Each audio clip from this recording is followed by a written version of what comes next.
All right, this is part 2 of the Edenrest ice tutorial. In Edenrest, we have 2 types of ice cubes.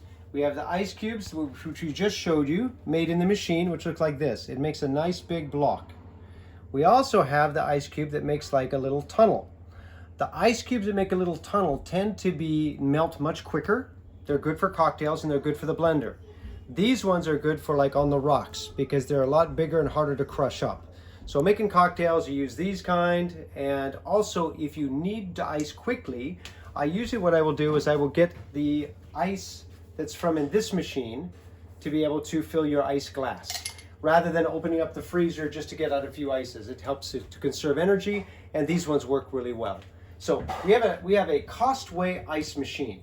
This makes quite a few ice cubes, and there's some things you need to know.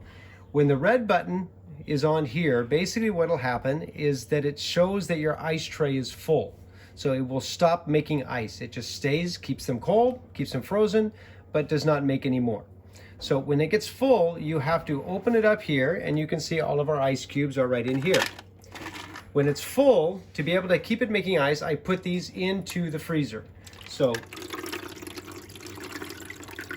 that's what it does, how it actually works. It will go back.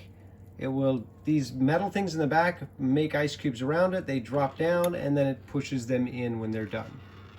That's how it functions. So when I'm dumping the ice cube out, what I will usually do is I pull it up like this. I usually tip it a bit like this so it gets all the water out of the tray. It's still in the tray. Just because if I dump water into there, it still can freeze. But so you open this up here. You pull in our ice tray over here. This is where we keep the ice. And just dump it in here.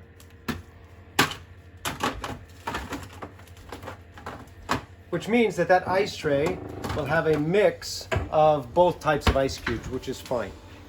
And then let's put this back in here, and it will continue making ice. You can see now that the ice full is off, the power is on, and it's got the S and the L. You click select, you can go between the S or the L.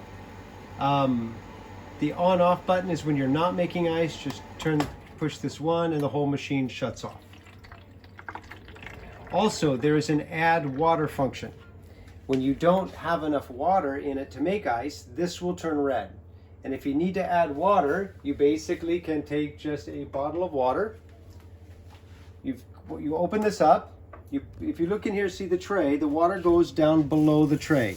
So you can fill the water up here, but just make sure it does not fill past this ridge right here. Because then it will fill up into the ice tray. So that's basically it. And as I mentioned, if you just want a quick drink and you want some ice, take your cup, go in here, scoop some out of this, and you're good to go for ice for a drink.